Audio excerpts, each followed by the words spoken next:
Welcome to the Voodoo Power Podcast. Welcome to Plates and Pancakes. We're sitting down today with Clay Bewley. Bewley is a speed, strength, and conditioning coach at Willow Canyon High School in Arizona, where he has been for 4 years. Bewley is responsible for development and implementation of strength conditioning courses and athletic development. These programs encompass 15 school-sponsored sports. Before Willow Creek, Bewley was at Estrella Foothills. He also spent time coaching at Northern Arizona University, Jacksonville University, Angelo State, UNLV, and Faith Lutheran High School. Bewley was named the 2019 Rocky Mountain Regional Coach of the Year by the NHS SCA.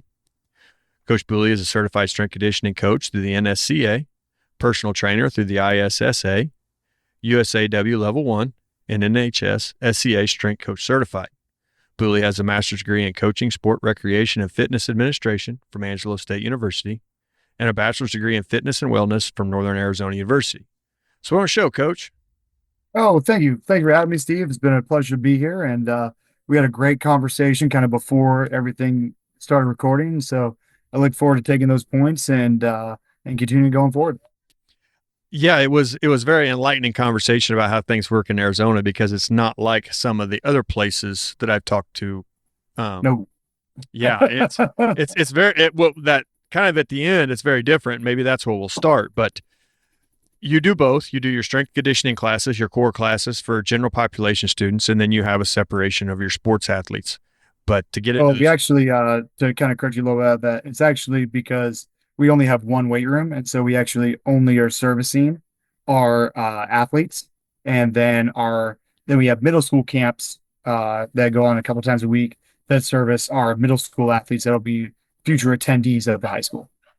Okay, so to get into a sport training class, just listening to you talk, it's not like you get to just go sign up. How does it get decided on who is in the sport training class? So that's where our feeder programs come in, and we have coaches, and a shout out to a lot of the Willow Canyon coaches. We have tremendous feeder programs that go out inside the community, and they go and they find the kids in our local community who should be coming to our school, and they're trying to attract our local talent instead of having them go other places. And so for example, on our freshman level courses, we already know who these kids are coming in because they're already established within our programs through the feeders. And so those kids are already known, they're already involved, everything else along those lines. And so they're established and put into our entry level courses by the coaches themselves. And then, for example, if we have a kid who maybe moves here from another area or somewhere else, or just transfers in, because life happens. People get jobs. There's sometimes dual custody situations. There's a myriad of things that can happen for a young kid that might involve them switching schools. Life happens. It is what it is. And so when that happens, we really try to reach out to those new incoming students, try to figure out who they are, get them in contact with coaches, see if this is something that is right for them. And if they have a background, we can put them with our varsity classes. If they don't have a background, we could put them in our introductory level classes for a short time, basically get them coached up, get them to where they can hang with the varsity level classes and go from there. And then it's the kids that stick with the program, not only showing up to their practices and their lifts, stuff like that, but are behaving themselves, in a high standard that we're trying to establish amongst our entire school and our athletics program. So, if you got a young man or a young lady that maybe their behaviors aren't matching what we are expecting them, they may not be in the class because they have to be a well representation both in and outside of the classroom. And so those coaches will then give our rosters to our counselors, and our counselors do a tremendous job balancing the classes and making sure kids get in there. And then from there they go, and then from there they're put in. And then we have six periods in the day. They're 60-minute classes. And so it's very fast and furious. We get in, we get warmed up, we get to working, we clean up, we break down, we get them off, changed out, and then somehow get them to their English class before they get swept and get sent to the tardy sweep. And so we have a very, very compact schedule where we do a great job at keeping those kids moving and getting better with us, but also not taking away from the rest of their academic day. We had talked about it a little bit, and then you kind of hit on it there in the beginning of that answer. How competitive is it for schools out there to get athletes? I know you have charter schools and public schools. Oh, it's incredibly competitive. And, as we were talking a little bit beforehand, a really good way to make people pumped about your school in general is to have a great athletics program. You know, and this is no disrespect out there. I know how I was in high school, and I can imagine, your viewership is the same way. Not every kid is super pumped to go to English at 7:15 or 8:45 in the morning, whenever your school is, or you have an early bird class that maybe starts at 6:30. Not every kid is super pumped to go there, or maybe everything else. But when you have a good athletics program and they're producing, they're winning, there's a lot of excitement, there's buzz, that creates an energy around campus, and that really makes it a more desirable place. I use this example, in our little previous conversation, and how many people cared about the University of Miami before Howard Schnellenberger went there? Not very many. And when the athletics get built and there's really good positive buzz around athletics, people want to come to that. A lot of our sports that are doing well, they're very well attended, and people are coming to the school because of the sport team. And then once they're there because of the sport team, then all the other academics and everything else, we can then uplift them as a student, as a person, all other stuff. But when your school's doing good athletically, then that's going to draw more people in. It's going to have a greater buzz, which then you can build upon that. All right, this kid's excited to come to school, and maybe he's not a big school kid, or he doesn't really like his academic courses, but he's there excited at school. Then you can capture that energy and then build them up throughout their other classes to make them a more prepared individual, whether they decide to go into, a collegiate academia model, or, a trade school model, or a work apprenticeship model, or anything else like that. When there's buzz around the school, it makes it easier for the kids to come. And if the kids are coming to school, now we can build them for their future. Because I don't want any kid to peak at 18. That's not the goal. The goal is to get them to be productive young men and young women, to go out in society, produce, and then give back more, and then have them be successful in their lives. You've mentioned this in other podcasts that I'd listened to, but the way the system works, it's so easy for kids to leave and pick high schools and do different things. How are you able to maintain a fluid room with athletes coming, athletes going? It's tough sometimes, but the nice thing is when you're sticking to the basics and you're really hammering in basic movements, because at the end of the day, even though I have some really great athletes and I have some really good movers, and I get some kids that get some pretty good weight, at the end of the day, they're still novices when it comes to training. Even a kid that starts with me in seventh and eighth grade, even when they get done with those 4 years of experience, they're still an intermediate lifter at best, because they're young. And so we really don't have to go super specialized. We don't have to go super complex in the training. Hammering the basics over and over and over again to establish that great physical preparation base, that GPP base, will then allow them to be able to produce at whatever sport they're going. And the nice thing is, since I'm keeping it very simple, then when a kid comes in, I don't have to regress it that much. I can just find something that can meet them where they're at, teach them that, get them progressed, and then get them back with the rest of the group. And so, but it's really sticking to the basics, not getting too crazy, and then knowing, okay, what regression is best for this kid who maybe didn't have a great strength coach, or didn't have a coach at all, or is brand new to this, is trying this out for the first time, because, all my friends are playing this sport and I like being around my friends, so I'm here with them. Lots of kids get involved with sports that way, and there's nothing wrong with that. Whatever gets you there is the best thing for you. All roads lead to Rome. Doesn't matter what road you take as long as you get there. So as long as, we're building the kids and we know how to regress them, we're sticking close to the basics, that helps to mitigate the fluidity. Now, it's still going to be controlled chaos at the end of the day, because anytime it's, you and maybe a coach and 70 kids in a room, it's going to be some controlled chaos. And that's okay. That's just the nature of the game. We talked about it. You have 15 sports you're working with. Some are bigger than others. Some may only have a few athletes. Some may have quite a bit of athletes. Is the majority of the room working the same program and taking the same adjustments? How are you doing that? So basically, about 90% of our teams share about 90% of the programs. And then the main variations are in season, off season, previous injury history, and then just general expertise and skill mastery. That's what's going to determine a lot of things. Because, as every once in a while, I'll make a secondary program for a team. Like, for example, my volleyball team this week, they had a game on Tuesday, they had a game on Thursday, and then they had a tournament which I believe they played 7 games over the weekend. And so that's 9 games they played over the course of 1 week. I'm going to have to give them a separate program because this upcoming week, because their CNSs are probably fried from just that much volleyball. That's a lot. So that's an example. That's a, exception that proves the rule. They'll be on a separate program this week, while the other groups in there will be doing the standard program. But as long as we stay pretty close to the standard program and making in-season adjustments, we'll be okay. We'll keep moving. I can imagine lots of coaches stole Cody Hughes's, red light, yellow light, green light for in-season variations. We did the same thing where, one day previous out before competition, cut your volume in half, keep all your sets. If you're on game day, lower the volume, cut the sets, cut the reps, so that way we can continue progressing. And and then if a kid needs a variation, coach, and this is where relationships come into play. And I tell them, I will change and I will give you a variation if something's, you had a previous injury or something happened the night before, you just have to let me know and you have to be honest, and because I'll tell them like, hey, if you just really don't want to do the workout and you're fine and you're claiming you can't do this because you're hurt and you're just trying to get out of it, and I can prove that, it's not going to go well for you with your coach because that's a big loss of trust. But as long as that trust is there and I can confirm that, okay, this is happening through the athletic trainers, you are having this issue, and I've established trust, and you need something changed, like, coach, these front squats are not happening today. My hips and knees are just killing me. That's fine. Let's switch it up. We'll get you on the belt squat. We'll get you on a goblet. We'll try to take some pressure off you.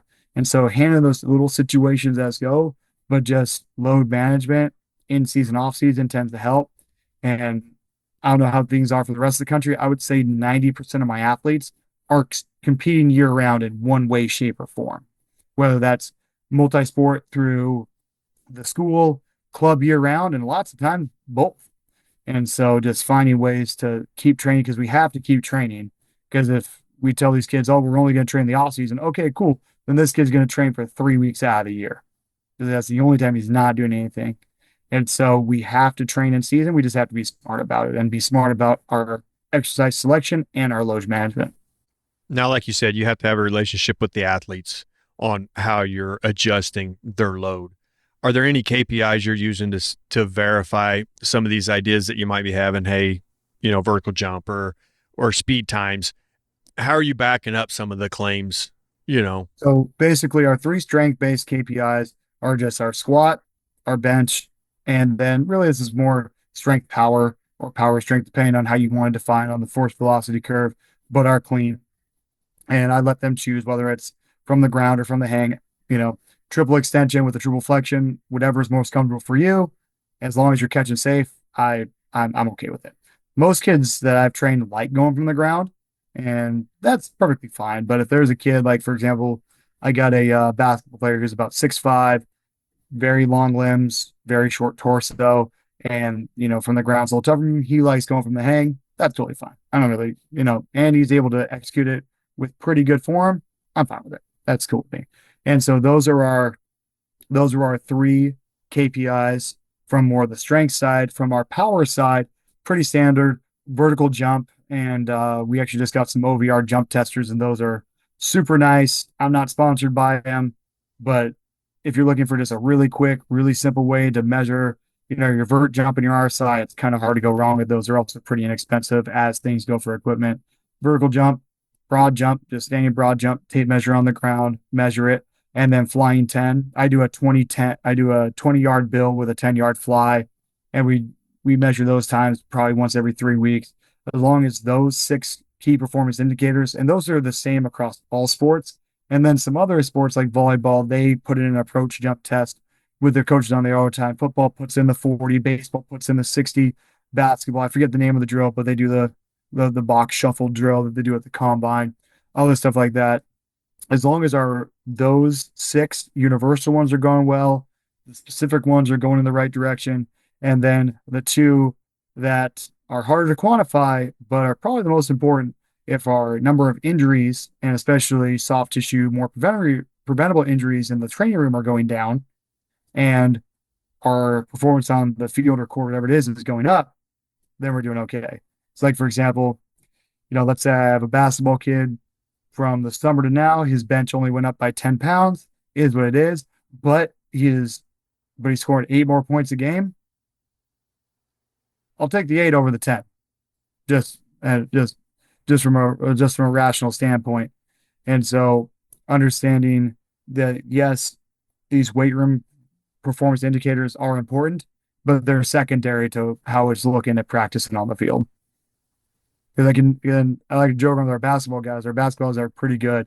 That, hey, I can outlift every one of you guys, but if you guys put me at the top of the key and I'm shooting threes, we're probably going to lose every game.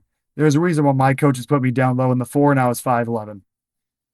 I had to do what I had to do. I just had that conversation before we started this with some guys out in the gym. It's, you do this for your sport. You don't do your sport for the weight room. So if we're seeing improvement in here on the court, it's doing its job. And if you have to take a night off midweek to rest up or whatever the case may be, if your performance is still high, that's where you need to be. And that's all that matters. At the end of the day, that's all that matters. Because if you get blown out in a sport, you're like, yeah, we got blown out, but everybody ran great flying 10s. It doesn't really make that much of a difference. And one little to try to help illustrate that, especially with our young kids or maybe an athlete that's not as established, or even just a reminder to some of our older guys, depending on the sport, I'll ask, I had this great conversation with some of our younger female soccer players that are just learning the weight room. It's like, hey, how many points or how many goals is this, landmine exercise or this front squat worth? How many goals is the front squat worth? Or like, how many points do you put up? How you doing a set of this 5? How many points does that equate onto the pitch? They're like 0. I was like, exactly. Because all we're doing is you're changing our physical capabilities. So then that way you can increase greater force and you can produce at a higher level on the field, that then your coaches then refine those adaptations into a more skilled player to then make you better. This isn't going to directly transfer to your sport, but it indirectly correlates that the stronger, fitter, more reactive you are, then greater likelihood to you being a better player. You had touched on that in there with some of your taller athletes on range of motion. I wonder, as the season goes on, for some of those kids, especially kids that never get a break, are you adjusting range of motion in there to kind of change how much stress they're under at different parts of the season? Absolutely. And especially, and that's one thing that's great. And, I highly suggest that any high school that's listening to this is a great model to fund your weight room, especially if you have training classes. And if you can swing this through your district, it's a great way to fund your program. Just have a small fee on your classes. Like, I feel like our fee is a little bit too much right now. It's $25 a kid. And so I get $25 a kid per semester as a class fee to then fund my weight room. So I have a pretty good substantial fund. I feel like that's a little too much in today's day and age. And I've been trying to get that down, but it is what it is. But even if you just add a $10 semester class fee, it's a great way to fund your weight room. And let's say if you have, 300 kids that roll through your weight room, there's a $10 fee. Everybody chips in a little bit. And then you have, a nice whole chunk of change to outfit. And so we have a good amount of equipment that allows us to be able to diversify. So we have, our standard 20 kilo bars. We have 15 kilo bars. We have 10 safety squat bars, one at every rack. We have 16 total workstations, 10 racks, 6 rigs. And so I have 10 safety squat bars that then we can utilize that. Or if there's a wrist, shoulder, hip, knee, similar impingement, we can do a Hatfield hand supported variation. We just recently got a Rogue Rhino, which is amazing. We might be getting a second one of those, if I feel like it's the right thing to do.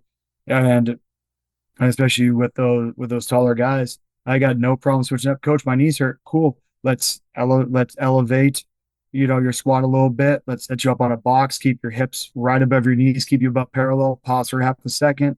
Take the load down to like a 55%, and then just really work that load velocity and really move it fast. And if your knees hurt, you got to tell me.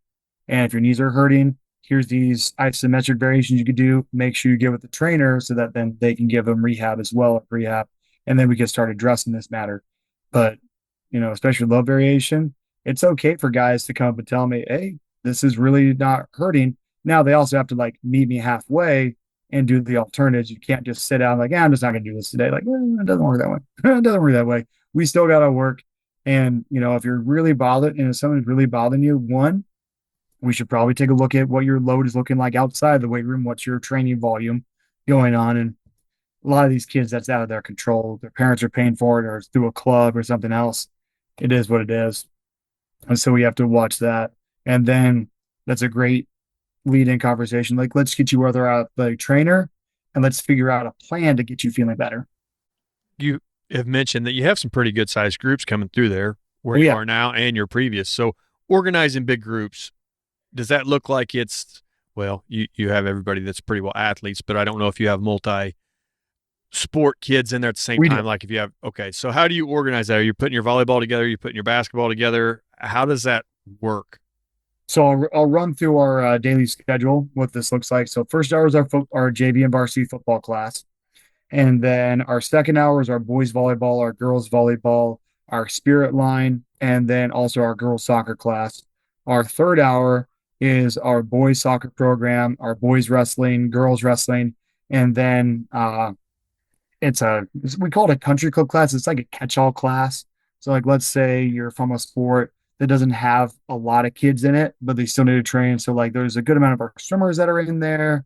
There's a decent amount of like racket sport kids that are in there, cross country kids, kind of smaller sports that they just don't have enough numbers to constitute their own class. We lump them together. Or like let's say, for example, and I love having this problem. I have one young man in there who he has to be in there and not be with another sport because he takes so many IB classes and my apologies, so many advanced placement classes. It's IB program for our school. Every school has different acronyms for whatever the programs are. And so he can't go with his other classes because that class is only offered once in the day and it's during that time and that's when his team's in there. So he has to come be with me during that time. Great problem to have because the kid's a super smart kid. And so he comes in during those days. So sometimes like those academic issues, they get in there. And then fourth hour is our redshirt girls class or our introductory level class. And then our flag football team is also in there as well. And then fifth hour is our basically our redshirt boys class. So our freshman football, basketball, baseball, they share that class. And then 6 hour is basketball, boys, girls, softball, baseball. So sometimes we're able to clump it up by similar sport. Sometimes we have to clump it up by facility use because we also have our other PE classes going on at the time, and they have a right to the facilities just like we have a right to the facilities, especially when it's 115. I'm not going to kick, one of my fellow PE teachers out and say, hey, you got to be outside because so and so's here. Like that's a jerk move to do. And then, uh, and then also just our coaches schedule because it's not all these kids and just me because that's not going to be successful. And so we have it built in that a coach is required or an assistant coach or some sort of coach's presence is required to be with the teams every day, either in the weight room with me or running a skill session outside. And so like, for example, on a Monday, I might have, boys basketball, girls basketball, and softball in the weight room with those three coaches while baseball is going and doing something else with their coach. So they're always supervised, but they may not be with me and we're on a revolving schedule. So like the biggest class, the highest populated class is actually third hour, the soccer, two wrestlings, and then the overflow class. I believe right now there's 108 kids in third hour. It's a lot. And so we're on a revolving schedule that there might be 50 in with me, but there's 50 outside with their coaches. And that's how we keep it somewhat regulated. We try not to throw them all in there because even though I have a great space and a great room, it's just it's hard to facilitate that. And at the end of the day, I'm only one person. I can only catch so much. I only got one pair of eyes. I can only see so much at any given time, especially when I'm trying to do coaching. And so we split up with our rotations. That's how we keep the sizes manageable. And then in the weight room, we operate off the tier system. And depending on the class, I either do a 3x3 tier or a 4x2 tier. And so there's always, and usually the A1, B1, C1, D1, those are the primary lifts that they're doing in the day. The ones are the primary, and the ones don't change that often. Those are our foundational lifts or our foundational movements. And then the complementary movements, the twos, those come and go as the season changes. And also just for a little variety. The kids can only do so much at some time. They need a little bit of variety. I'm the type that I can eat the same thing every day, do very similar lifts every single time, and I'm happy. but I'm also, not 15, 16. They need a little more stimulation, a little more engagement. And so on the tier system, we keep it in a supersetting fashion. So that way, in their group of 3 or 4 at a rack, they do one, then do two, then do one, then do two. We also put in, you know, if you're in that rotation, here's when you spot. I love manual resistance, partner resistor exercises. One, because they're a lot of fun to work with your group in, making your partners work. And then two, that's 2 kids occupying one spot. So they're productive and occupied. And then they're just in self-contained little units. And they work through the progressions of A1, A2 once they get over the A's, B's, C's, D's. And then we have a finisher, and usually it's a group finisher of some kind. And so as we keep those productive, and then as the kids are doing it, you'll be able to see pretty easy, okay, kid on rack 7 is not doing what it's supposed to do. Go address with that kid, or kid at this one doesn't quite understand the rotation because they stick out. And so as we stay in our self-contained little units at our racks or at our stations, we'll be fine. A lot of my programming, I use a lot of contrast training, especially with the lower body variations. And so our room is wide open. And so they'll be able to do, their main compound lift at the rack and then go into the center of the room for their plyometric, for their contrast training, so on and so forth. And then utilizing a lot of push-pull sets. So for every one push, one pull, and just for facility usage and also for just programming, I really love to have, one station be a barbell movement, one station be a dumbbell movement. So that way we're getting equipment out and they have to utilize the equipment in a wise way. Or like if there's a dumbbell movement, there'll be a band movement. And so we're not trying to double up on equipment, and they're not having to compete with equipment on one section. Every once in a while I make a mistake where it's like, looks like that rotation was not very good. Make the adjustments, not putting that combo again. And so every once in a while that happens. But for the most part, it keeps the kids moving pretty well in our allotted about 35 to 38 minutes worth of training that we get per hour. Now, that was one of the questions I had. You get them for 60 total minutes, but you have time in there that you can't do anything about, and you've got to get them to the next class. So are you going, is everything set on timers? How are you getting the most bang out of your buck? So I use timers as an absolute last resort because I just hate timers. And that's just a personal preference. I hate timers. It's, and so we start out with our group warm up. And I like to start every session with competition. And before that, we give them about 5 minutes to dress out, 5 minutes to dress out, make sure your stuff is there, make sure you're prepared, get in, use the bathroom, get out, get in that weight room as quick as possible. And then we do our time. And then for our warm ups, just to kind of wake up our central nervous system, we'll do some quick steps on plates. Everybody grab a plate, put it down, and we'll do build ups, up, down, down one, up, down 2, as many reps as you get in for 20 seconds. And in your group pod, loser does 5 push-ups just to have a little fun, a little competition, wake it up a little bit. Or I'll change up what the steps are, just something to kind of wake them up from maybe their previous class or the morning or just whatever it is. And then to lead the warm-up, we select usually 3 to 4 kids at random, and usually 1 per team that's in there to then lead the warm-up. And at some point, everybody will lead and everybody will learn how to follow.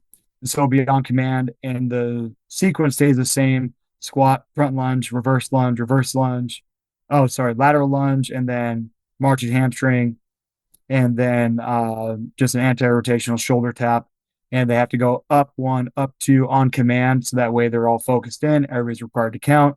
So they stay locked in. I explain what we're going on the board. And because we do a lot of similar movements and we're not having a ton of progression, well, not ton of progression, a ton of variation across our made movements, I don't have to spend that long explaining them. They know what the front squat is, easy. They know what the back squat is. They know what the trap bar deadlift is. They know what the bench, they know the clean. I don't have to spend that much time explaining on the board. And I can take more time explaining the auxiliaries.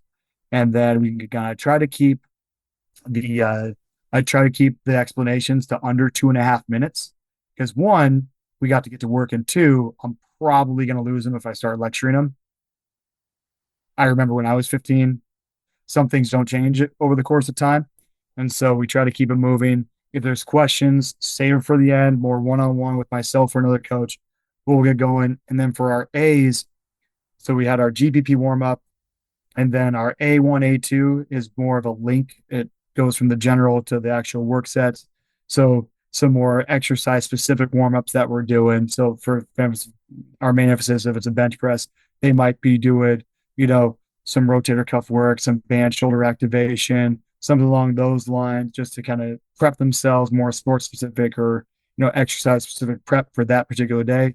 And then main movements B, main movement C, main movement D, get to the finisher, so on and so forth. And so that's how we keep that moving. And then from there, the standard is, the only place you sit is on the bench. You're up, you're moving, you're getting going. And once you establish that culture, now they're in year 4, that's doing a pretty good job of keeping kids moving, make sure they're staying working. And the big crux of that is making sure the coaches are there in with me to be able to watch. Because it's one thing to say, oh, Coach Clay, he's just hating on me. He's saying I'm not moving around. But when their sport coach sees them not doing what they're supposed to do, lounging when they're supposed to be working, hey man, get going. It has more pull because that's the guy who decides their fate. And then it just becomes a standard. It's non-negotiable. Like, hey, we're doing this. And if you don't feel like doing it, there's the door. And just having that the standard. And then once they're getting the standard and they're doing what they're supposed to do, that's when we really try to heap a lot of praise on them and tell them like, hey, you did this fantastic job, and start building those relationships. So it's just what we do. So you don't have to have daily struggles with a team, because that's just the culture and the environment of the room or the program or the expectation amongst the coach. It is what it is. And then when there are, little hangups, because the great thing about my school, not only do I have great kids, I have great coaches, I have good admin, I have a lot of really great stuff at Willow Canyon High School in Surprise, Arizona right now. And then when there are issues, it's more one-on-one issues. And then we can discover, what is the crux of why is this kid not doing what they're supposed to do? Oh, they hate the weight room, they hate lifting. Cool. I can live with that. That's not going to hurt my ego. Let's just try to instill why this is important or why this has application for your sport, so we can address the root cause of what's going on.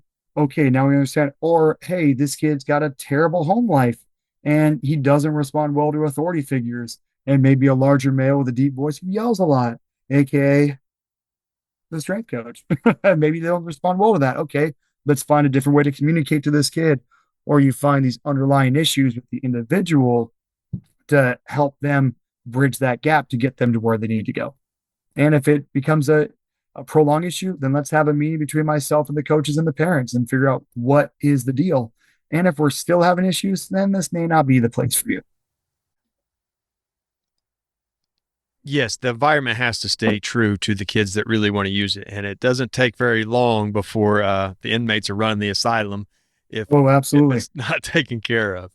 Oh, 100% agree. And I mean, and it's just, it's no different than anything else. I mean, just think about, any classroom with bad class management, even if you know nothing about teaching, nothing about education, nothing about coaching, nothing about strength and conditioning, you don't know anything. If you walk into a room, you can tell in about 5 seconds if it's a well-run establishment. Like, okay, this is what it's supposed to look like. Just like I know nothing about the food service industry. I've never worked in food service industry, but I could go in, and if the restaurant's an absolute mess, we're sorry, honey, we're not going to this restaurant. We'll go find a different one. Success leaves clues, and so does failures. And if you're succeeding, there's reasons why. If there's failing, there's reasons why you're failing. And let's figure out what the reasons are. Very few things just happen. Vast majority of the time, there's reasons why things happen. So in your tier system, are you 3 days a week? Or are you, So it depends. So off season, we're more 3 days. Some teams do 4. And then when we switch to the off season, it's mostly 2. And so when we get into our 2-day tier, we're really focusing on really just meat on the bone, most important foundational movements. And typically we're altering those foundational movements. So like, for example, football in season right now, and, I'm a big Olympic weightlifting guy. Love the different clean variations, but we're not cleaning during the season, but we're doing rack pulls. So more dynamic rack pulls with about 65 to about 75% for doubles and triples. And I like to set that just right below the knee position too, so we can get a great drive, get a good hip extension, good shrug, lot of power, force production, not as much stress on the shoulders and wrists. Still getting what we get out of. So the movement's the same, just the variation changes. And then we're getting more into our speed box squat versus bands. We're only loading up about 50-60% with maybe a red or a blue or a chain on each side, really trying to move it fast. Same with our bench press. And then instead of more jump-based plyometrics, more med ball rotations and med ball slams and med ball tosses, stuff that I can still get high CNS speed power output with, but I can take it easier on their bodies. And so really sticking to the basics on that. And then for our teams for off season, then we can expand that a little bit more. And then, and there's more fluctuation than you think, especially if somebody's not as familiar with club ball. Well, club ball kind of rules things right now. Like it just is what it is. And people can rant and rave, but it's not going away. There's too much money in this thing. It's not going away. And so our softball is going to be changing their schedule and baseball as well, basketball as well, to accommodate the increase of their fall league competitions. And it's not going to be that uncommon when I have a kid comes to me and like, hey, coach, I played 5 games over the weekend. All right, cool. Well, let's switch up what we're doing today for you and we'll figure it out. And then I try to have them communicate with me as much as possible. And here's how I kind of disguise it a little bit. I'll say like, okay, everybody from this group who, if you're playing this weekend, stick behind. I want to know who's playing. And so group leaves 5, 6, 7 girls stay. Okay. Your guys' homework assignment is tell me how you did. I want to know how well you did. Tell me the good stuff. Tell me what you're doing. I want to hear about your success. All right. And yes, that's me showing interest in them, but that also lets me know, okay, I'm going to have 7 girls come up to me who are going to need alterations on Monday, get those alterations ready. And then when they come and they're like, I hit a home run. Yay. Oh, good job. High five. Here's your alteration. Here you go. And so kind of my way of kind of disguising that a little bit of showing it, letting them know they're valued and what they're doing is important, but also preps me at the same time. Just little trick of the trade I picked up over the past couple of years. So when you're running this 2-day, how are you working that? Is it full body, and are you doing a dynamic day and a strength day? How are you making that work? So with that, pretty much almost every day is a full body day in our tier system, especially, as we rotate through. And then typically we go fast to slow. And so on those 2 days, A's, extra warm-ups, extra dynamic, or, general GP warm-up, SBD warm-up in the beginning tier, and then lightest, fastest in the B's. And then day 1, if it's more of a upper body day, then C will be our emphasis, with D being our complementary lower body. And then that gets flipped the next day. Next day become a lower body main emphasis, and then upper body accessory after our power production. And so what that could very easily look like is general warm-up, specific warm-up, landmine split jerk for our power production, light, fast, get it moving, and then maybe a squat and a horizontal press or a vertical press, supersetted with additional pull. And then day 2, general warm-up, power specific, maybe a rack pull, or maybe, a landmine switch snatch, maybe a kettlebell swing with a band, light, resistance, a lot of power. And then if we squatted or did something along those lines on, the day before, then maybe it'll be a bench, or maybe it'll be a rack pull, something that I can get opposite that was more of a anterior base. Now we're more posterior base. And then if we did a horizontal push, we're going to do a vertical push. If we did a horizontal pull, we're going to do a vertical pull, and try to stick to it the best we can. It's not going to be a perfect program, but it's going to keep them strong. It's going to keep them healthy. And then we got to figure out what's going on the weekend. So, so with that, 2 days a week, we only have 2 games this weekend. Okay, I can push them a little bit more. Or we have 5 games this week. Okay, I got to pull them back a little more. And then also I got to communicate with the coaches, what's our level of competition? Because we may only play in 2 games, but those 2 games are going to be 2 battles because they're going to be really good competition. Okay, I should probably draw back a little bit. They may be playing 3, 4 games, but that's not their biggest competition. They'll probably be okay. And then we could probably push it a little bit. So always the typical answer to everything, it depends, but And then we just take our format and take our templates and then just adjust where it needs to be. And then, I try to tell the coaches like, hey, if I made a mistake and you see I made a mistake and I'm loading the kids up too much, come let me know and just say, hey, coach, can we pull this off a little bit? Cool. I'll go make an adjustment on the screen right away. Okay, instead of 4 sets, you're only doing 3. Instead of 5 reps, you're doing 2. And let's pull it back a little bit. And that's how I've gotten great buy-in with my coaches with the program because I've told them I'm your assistant and I'm here to make your life easier. And if I can make your life easier and the kids are playing better, then we're all winning. And if I make a mistake, please let me know. Hey, coach, did you forget who we're playing this weekend? Yeah, I'm already playing this person. No, we're playing this person. Oh, my bad, coach. Let me go change this. And then just being open enough with them so they feel comfortable saying, Clay, we need to change this. I didn't like what I saw. Awesome. Let's go change it. Because if I'm too rigid and I'm burning that bridge, then what am I even doing? The coach has to feel confident enough to come talk to you without getting treated like he's an idiot or Yeah, she's an and then idiot. vice versa. Right. Because if they're coming to me with concerns and I'm showing respect for their concerns and I'm adapting and changing it, and that's fine. Then when I have a concern, I go to them. Then that'll be reciprocated. Now, I listened to you talk before, and you kind of run a linear model and you undulate. I do.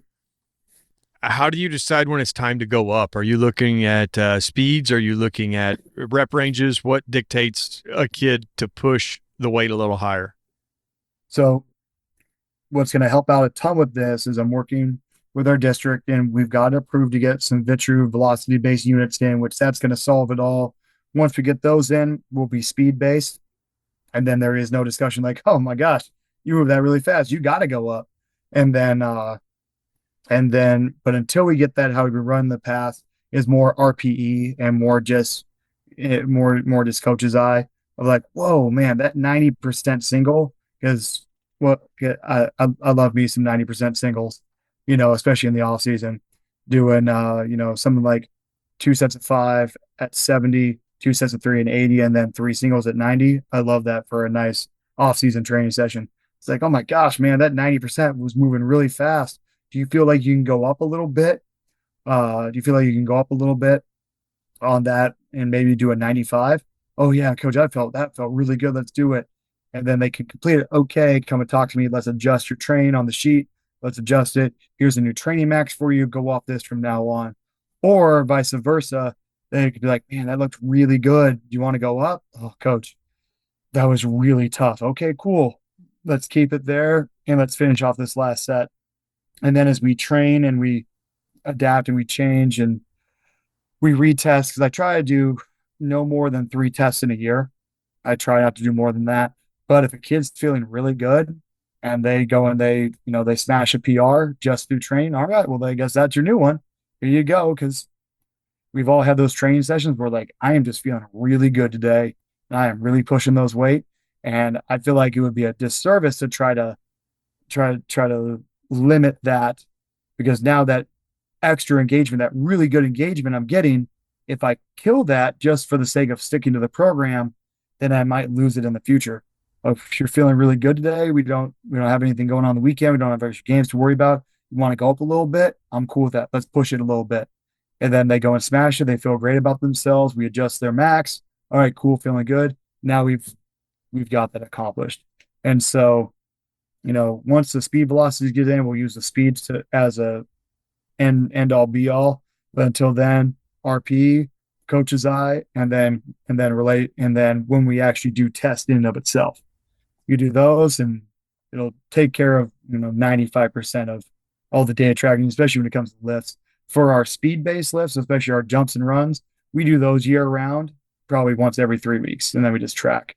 And then what I have is a 95% cutoff that the PR doesn't matter as long as you can stay above 95% capacity at any given time. That's all I care about. And if you pop off and you PR, even better. And then we'll adjust from there. So it's constant tracking with the more recoverable tests and then, more coach's eye and then seasonal testing for more of the strength based tests. Now, listening to you talk, I mean, you're obviously super, super passionate. So funneling passion. I mean, it's easy to get overwhelming, especially for young athletes that may not even Oh, want to yeah. be in your class. How are you able Yes. to temper? Let's be real. Yeah. Let's be real. They all don't want to be there. It just is what it is. Like, let's just be 100% honest. If they didn't have to lift, they wouldn't lift. The old Allen Iverson, this stuff too heavy. You know, it's true. Not all want to do it, and that's okay. So how do you temper your message, or how do you create buy-in from an unwilling population? Well, one, when it just becomes the standard of this is what we're doing. Number one, it's not going to change, and so this is what we're doing. Embrace it and get it done. Because when they just know the standard is the standard, the vast majority of them are going to meet that standard. And that's now a lot of people might be like, well, that's not going to work in the situation. Well, I also have great kids, so that makes it easier on me.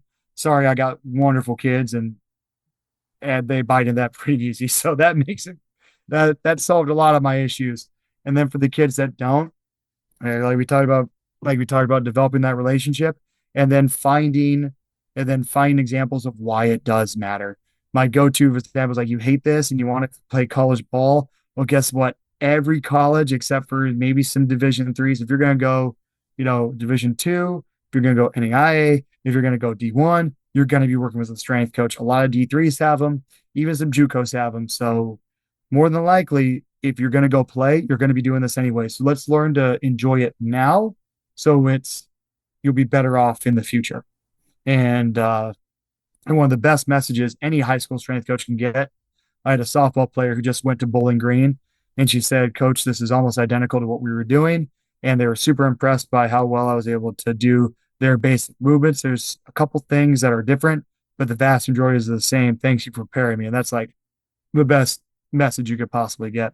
And so just find the connection of like, hey, this is something you're going to have to do no matter how far you go along. Let's learn to embrace it now. And then just find the connections of why it's important. Like, I talked about my own soccer players.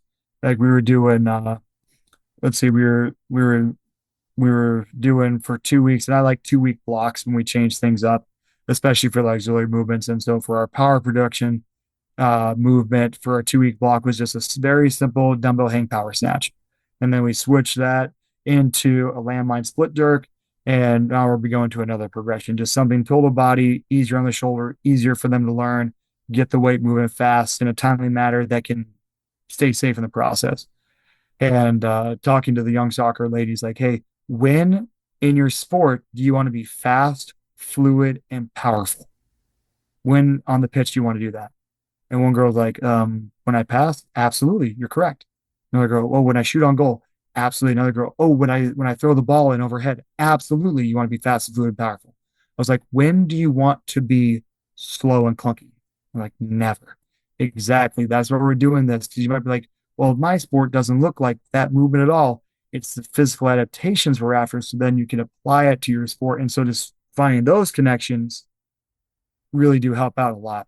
And then when you ask them like, hey, how'd you play? Oh, coach, I was balling. Like my kids went farther than they've ever had. Or like I was running fast. I was feeling strong. I pushed a girl down.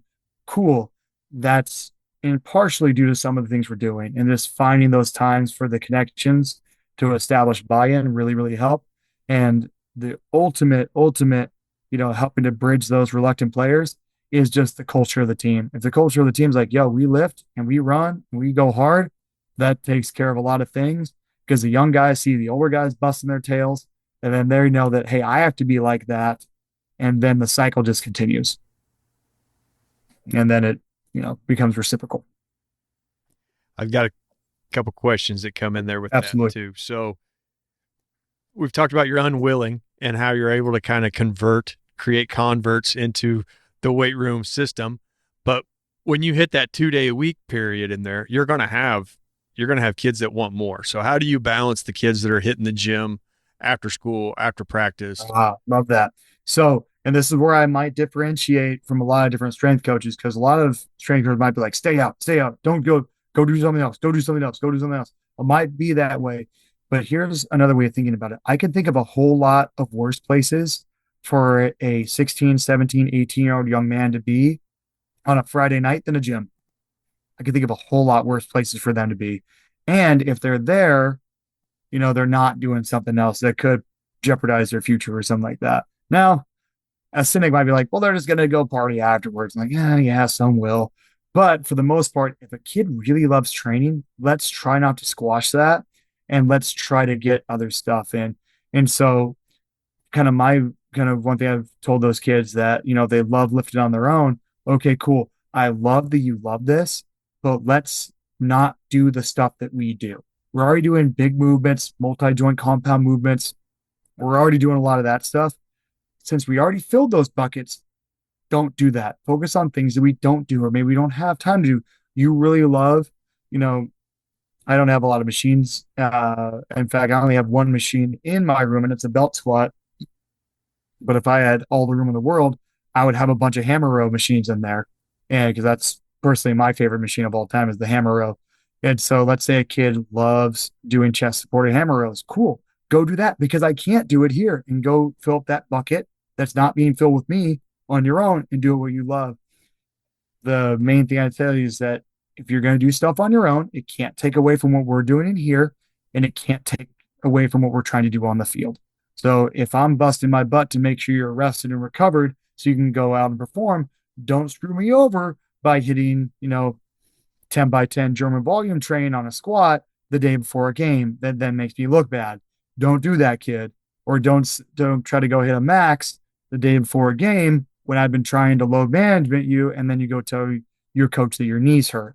That makes me look bad because they think it's what I did, not because we did it on your own. Has that happened in the past? Of course it has, because we're dealing with children, and children make mistakes. And if we're not there to mentor them, then they're going to continue making mistakes. That's why mentors exist. So with that, trying to establish like, hey, you want to lift? Awesome. I love that. Don't do what we do. Don't take away from me. Don't take away from your sport. And then make sure you're still feeling good in the process. Because let's be real. Let's be real. If a young man is going to the gym on his own time, what movements do you think they're hitting a ton of? Bench, curl, tricep, and probably abs. Stereotyping a little bit, but more than likely. That's pretty accurate. More than likely they're going to do that. Okay, you want a bench? Okay, there's a lot going on with your shoulders right now. Go do, a plate loaded chest press instead. Go do that instead. Or we haven't had time to incline. Go do an incline press.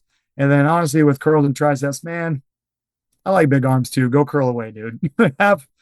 If you want to spend a lot of time doing extra curls so your arms look good, so that way you can impress a date. Yo, I was 15, 16 at one time. I was in college. I still like doing curls because my wife likes it. It's all good. At some point, it's all good. Yes, you're gonna have to mentor them somewhere along the way, because there's always gonna things have a tendency to get out of hand pretty quick. So absolutely. If you can set a base model up for them, hey, this will work perfect with what we're doing, and you'd see the benefit. Well, then you're gonna get some gains out of that. Yeah, and my dad said it best. My dad has a lot of really great sayings growing up, and fight fire with water. Don't fight fire with fire. If you fight fire with fire, everybody's burned. Find solutions instead of just finding problems. Fight the fire with water. I've never heard it put that way, but that makes an incredible amount of sense, especially when you start going against an anti-authoritarian mindseted child. Yeah. They're looking to break the mold. Yeah. And 9 times out of 10, if there's problems at school, it did not start at the school. It's starting from home. So let's find ways around that.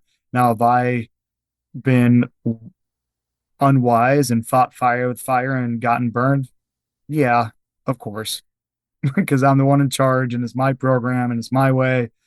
And I've fallen to that pitfall many, many, many times. I'm trying to be better all the time, but I've made those pitfalls, and 9 times out of 10, I get burned just like them.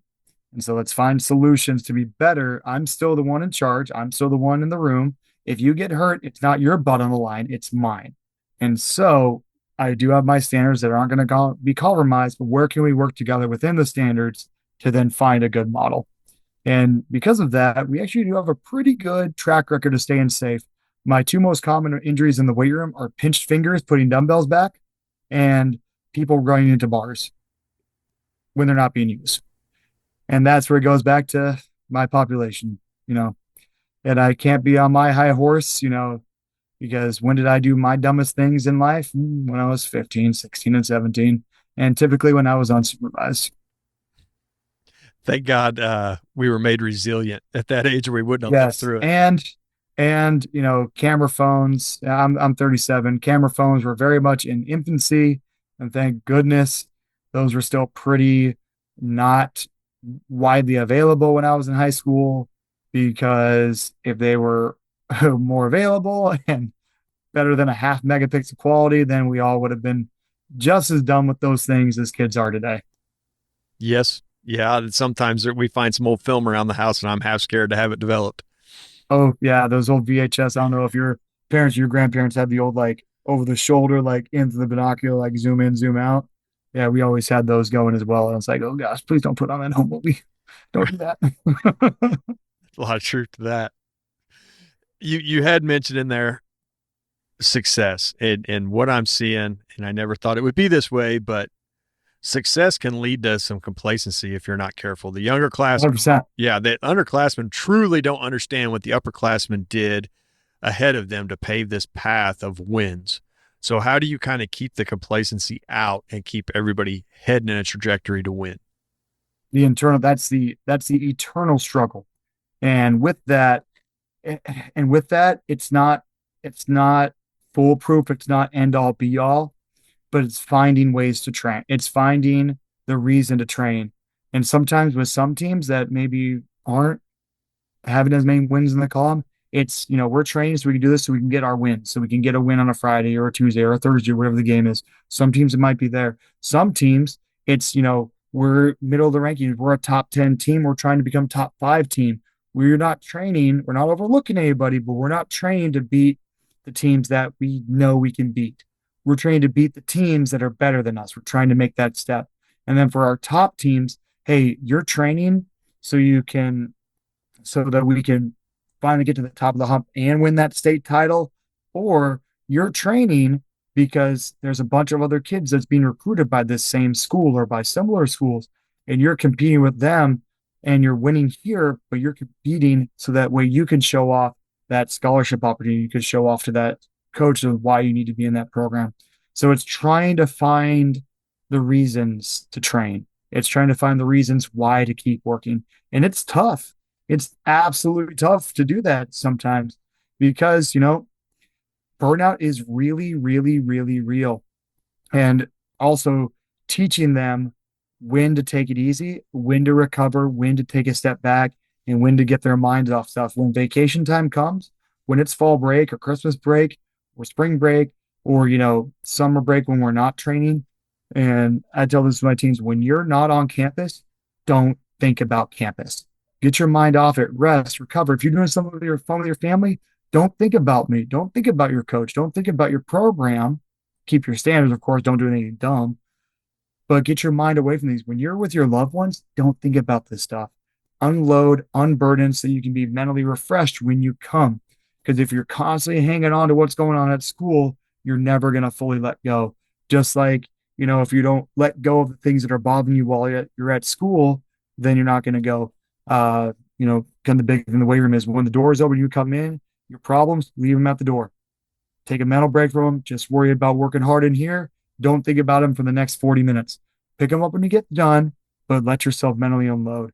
And if you're going to go do something fun, if you're going on a family vacation, the last thing you should think about is what your high school team is doing. Go enjoy that time with your loved ones. Because I had an athlete, I won't state the name or the sport or the program or anything else like this, but this athlete, tremendous worker, tremendous person, everything, like just like poster child for what you want as your school. Like I want my kids looking up to this person, for the quality of person that this athlete was at Willow and still is at their current school. But this person was ready to walk away from a very big time scholarship at a big time program because this person was that burnt out of their sport. And like, and when we're talking like, we're talking, not just scholarship, but NIL, big time stuff. Cause this person was just so utterly burnt out and just hated the sport that they were playing. And I had a great conversation of like, hey, do, don't think about all these other expectations. Remember why you loved this game when you were 7. Remember why you were looking forward to coming here. Remember why you were looking forward to going where you're going. And we're eventually able to find, a path, and that person's thriving where they're at right now. But that person was ready to leave it all behind because they were so burnt out. And that sounds crazy to anybody who's never experienced that. But the burnout is so real. And if we don't take care of our kids, then somebody might make the mistake of leaving that behind, and then they're going to have to live the rest of their life with that regret. And so, you know, finding the connection of why it's important, but also learning to let go so that way they can be a balanced human. Because the pros, they can train for 5, 6, 7 hours a day. They can do that because that's their job, that's the money, that's the livelihood. But when you look at training, not just in the weight room, but training in the sport competition, games, that's on top of 7 hours of school. That's on top of family responsibilities. Some of these other kids got jobs because they have to work, because they have to help out their parents. So that's a lot of stressors on a young mind and a young body. And if you put too much, they will break. Just like any human, you put too much on anybody, they're gonna break. They're gonna buckle. We're all infallible beings at the end of the day, and we're all not making it on our own. Anybody who says they've made it on this world alone is a liar. Everybody's gotten help. Everybody's gotten somebody to bail them out at some point. Everybody's got somebody to prop them up when they're feeling weak. Anybody who says like, the old uphill both ways, through the snow. Okay, cool story. But as we teach the kids how to take care of themselves while working hard, then we can really prevent that burnout and keep the motivation going. Okay, so these last few questions, you just set up a great segue for them because they were where I was going to go, and you started going that direction. Nice. Joy is stolen from more athletes than any other aspect of childhood, it seems like, when it comes to sports. We're okay letting them enjoy all these other little aspects that they do, but once sports becomes involved, somehow adults get in there and they just wreck it. So you, as an adult, in a position that you're trying to create athletes, how are you able to preserve some of the genuineness of fun, like you just mentioned a little bit? That's case by case dependent, because you also have to be within the standards of your team. Because like, let's say if I'm saying something that's going contrary to what the head coach is saying or contrary to the team standard, now all I'm doing is creating division, and I'm actually creating more problems than I am solutions. And so cop out answer, it depends, but you have to understand what is being required of them from their coaches and from the program.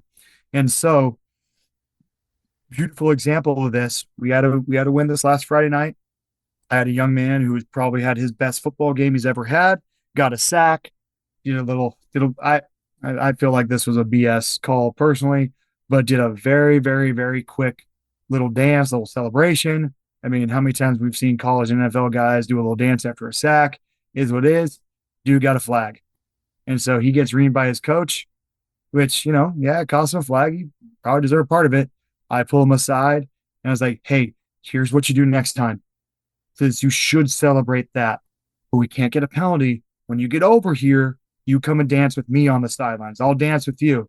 And when I was at UNLV, props to Coach Eaton, who he's now at Virginia Tech, and then Keith Belton, who's actually, I believe he's working with the Mavericks. And when I was on their staff, they had me do a dance on the sidelines, and then I was banned for dancing for the rest of the semester.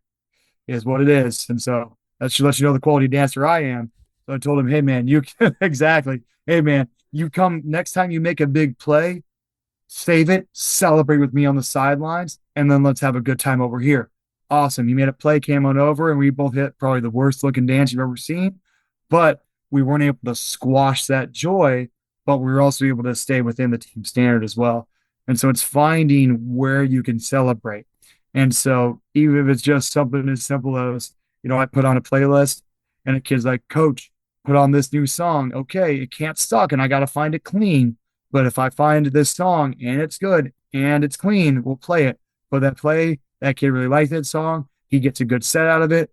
Cool. We found joy within the standards, because I can't go outside the standards. If I go outside the standards, now I'm creating division. And so developing those relationships always comes back to that, and then finding where we can go. And that's just case by case scenario.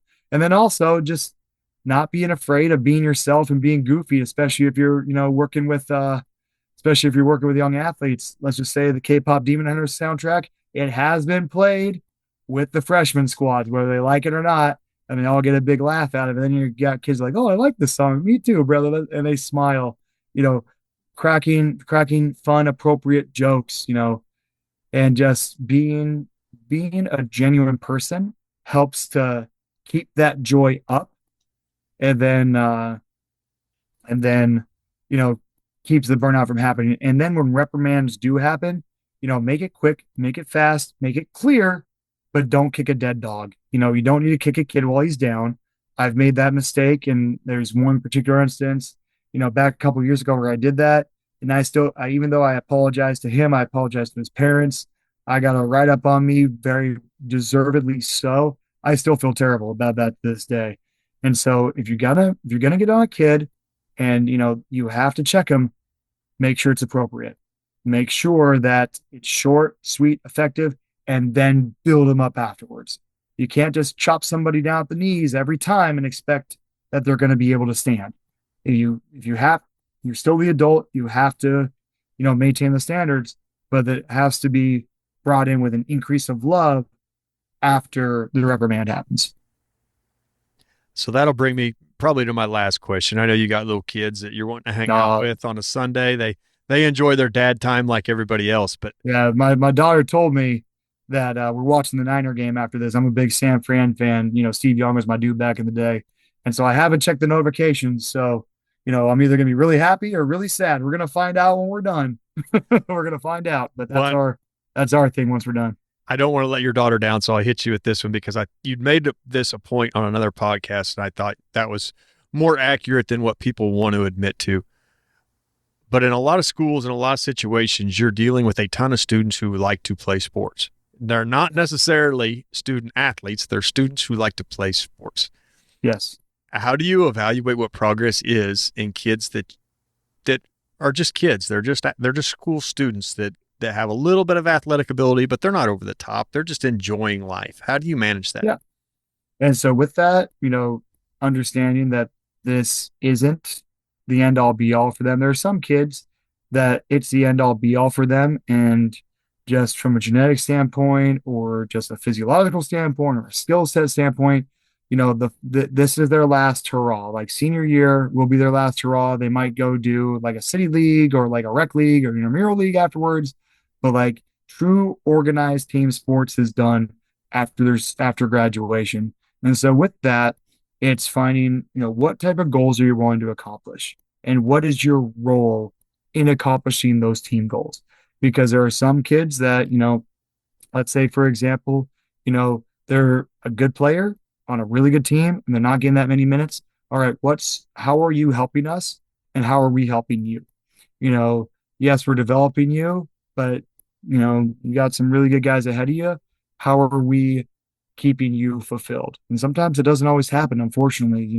Sometimes kids do lose that fire. We try our best, but things still go other ways. And so finding out what goal they try to accomplish, because some kids are just, I want to look back and I want to know that I won some games. Cool. Here is how you're going to accomplish that. And it all comes back to the same thing. Are you working hard? Are you improving your skill set? Are you taking care of your body? Are you making good choices on and off the field? Those same four things are the same for a kid who's a big time recruit versus a kid who is a student athlete with not that much of an athlete on there. They're both the same because from a mental standpoint, that's what's going to breed success, whether it's on a court or in a business. And so find out what goals are right for this kid. Because telling some kids, hey, my goal is to get you a Division I scholarship is just straight lying to the kids, and that's unethical because they don't have any business. That it's just not going to happen. You're setting that kid up for failure. Now, that's not saying that a kid, can't work their way into that or their bodies won't develop or something, because those stories always happen. look about Rudy, coach. Well, what about the other guys who weren't Rudy, who didn't get recruited? Or, what about, this story or that story? So finding the appropriate goals for them that keep them engaged so that they feel fulfilled, and then they then can contribute to the team. Because there's some kids that, they may not get that much playing time, but they learned how to train, they learned what it takes to be successful, and they enjoyed their process, kept their grades up, and they graduated. That's the goal. And I think that's a great answer, because the majority of us aren't working at powerhouse schools that are sending 15 kids D1. 90% of our athletes just go to the workforce. They just go to college to be students. So, and let me say this right now, there is nothing wrong with that. There is absolutely nothing wrong with that.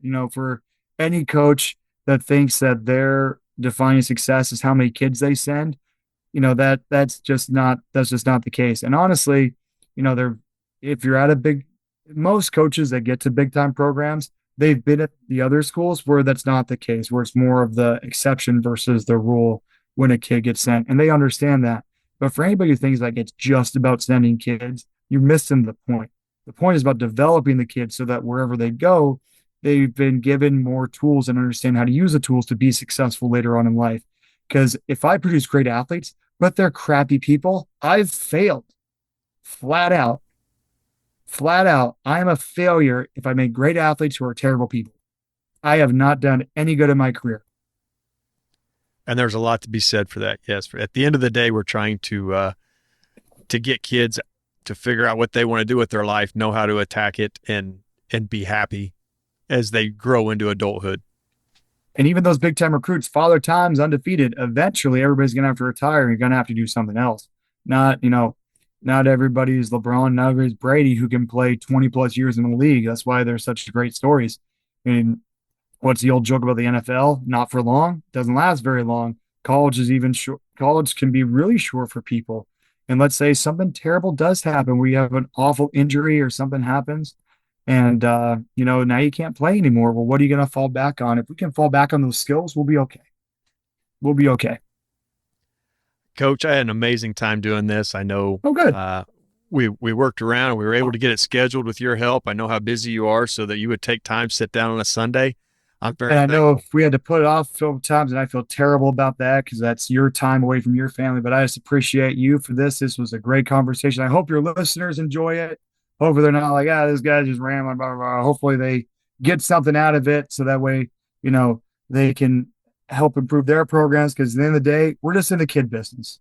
At the end of the day, all of us are in the kid business. We're trying to get good kids to become great young men and young women, so they can be productive members of society, be great husbands, great wives, great mothers, great fathers, great people, so that way we can make our society better. At the end of the day, that's what we're trying to do.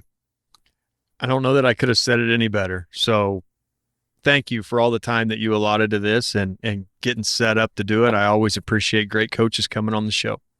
Anytime. Glad to be here, and thank you for having me. And everybody listening, thank you for your time. Hey, Voodoo Power listeners. Thanks for watching and spending a little time listening to the coaches that we present on here. The channel has been growing because of community, and I really appreciate you being part of it. If you found this video helpful, hit the like button, leave a comment to let me know your thoughts, and share it with someone who might enjoy it. Those small things make a big difference in helping the channel reach more athletes and coaches. And if you haven't already, consider subscribing so you don't miss the next video. Thanks again for being here, and I'll see you on the next one.